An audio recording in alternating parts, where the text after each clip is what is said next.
traffic lights and eliminate... And welcome to the Digital Cash Evolution. We're here on a happy Wednesday, hoping to reach everybody out there in Phoenix, Arizona, and let them know about digital currencies, cryptocurrencies, bitcoins, all these other, scary things that everybody's talking about these days. I mean, obviously, this is going to be the future of money. This is where things are going.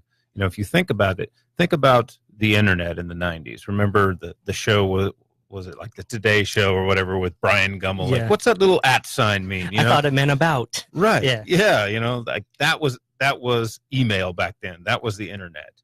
And now look at it. So obviously, I mean, that's the way things are going. And this is kind of the stage that these cryptocurrencies are in right now, is the same thing. It's the internet. This is the internet of money, in fact. And let's get into this. I'm here with Doug Hodges, who runs a local business here for Bitcoin ATMs. What all does your ATM service? Is it just Bitcoin at this point? Or Bitcoin and Litecoin right now. Bitcoin and Litecoin, and you're going to be adding other coins in the future, right? Yep, that's on the roadmap. Okay, and you're also going to be offering some training services, and that's kind of what we really want to get out is let people know that there are options out there that you can go to, local people to reach out to try to learn about these currencies, so that the world doesn't get ahead of you. Tell us a little bit more about that. Yeah. So we want to get out there and educate. Right now, that's the number one thing that I think the community needs is education. Just like in the early 90s you talked about, Bitcoin is about probably the internet in the early 90s. And one of those hurdles for people was the terminology. So there's all these words thrown around and people get, what the heck are you talking about? Right. Decentralized, peer-to-peer. What's a wallet? What's a wallet? Yes. Does it have leather on it? This is all digital. It's a whole new world. It's all digital. It's a whole new world. So, let's get into some of the terms, I guess. Yeah. And first, we also have a guest on the line. He's a good friend of mine. His name is John Barrett, and he does a podcast called Bitcoins and Gravy. And he's kind of a country boy from Tennessee there. John, are you there? I'm here. How's it going, guys? It's going really good.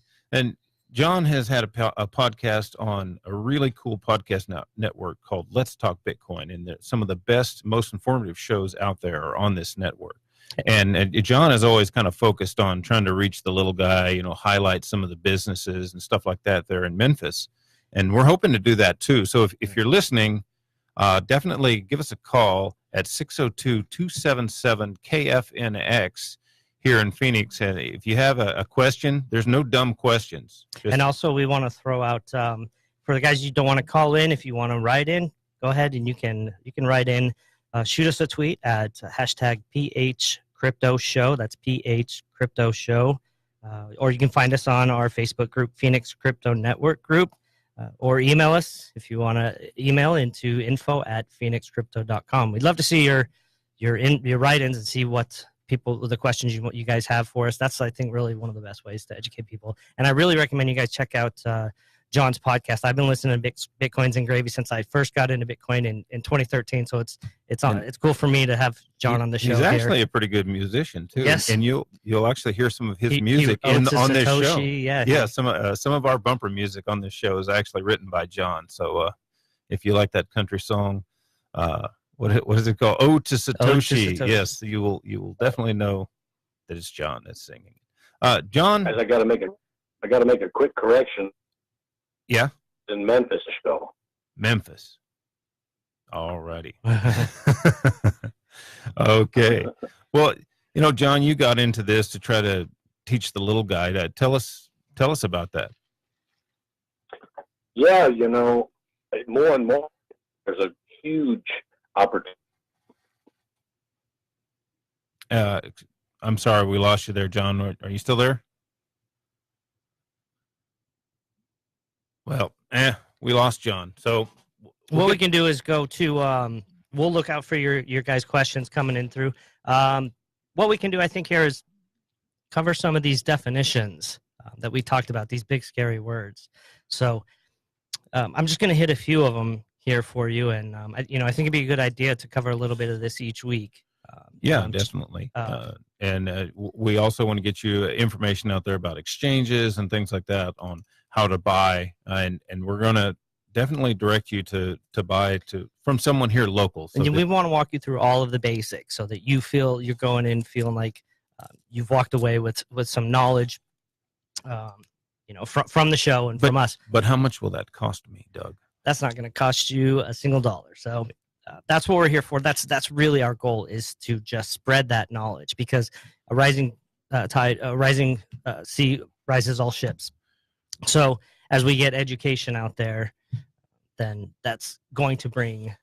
We do have John back on the line. Okay. Go ahead.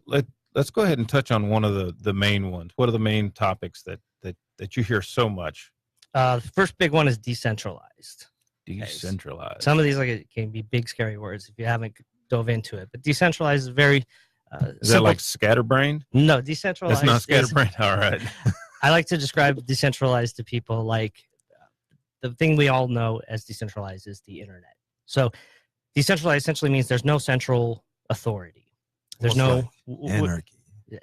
Which also means no central point of failure, which is a big aspect. So there's no warehouse full of internet to seize. There's no warehouse full of internet to bomb. Bitcoin works in the way in that it's distributed and decentralized amongst all of the computers that connect to it, and you can take out any given part of any node that's connected to the network, and it's meaningless because it is distributed.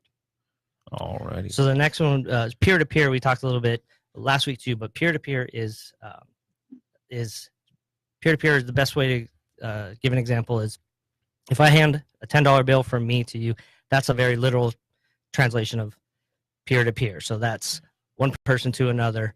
So Bitcoin works in that way, that there's no middle party. There's no middleman.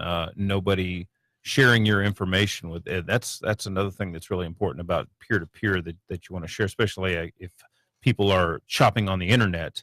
They don't have the bank handing out all of their information. So you're going from point A to point B, and there's no middleman to put you in Crypto jeopardy. transactions are what's known as push transactions versus pull transactions. So a pull transaction is when you swipe your credit card at a point of sale, you're allowing the merchant, you're giving them the credentials to be able to pull your money from your account.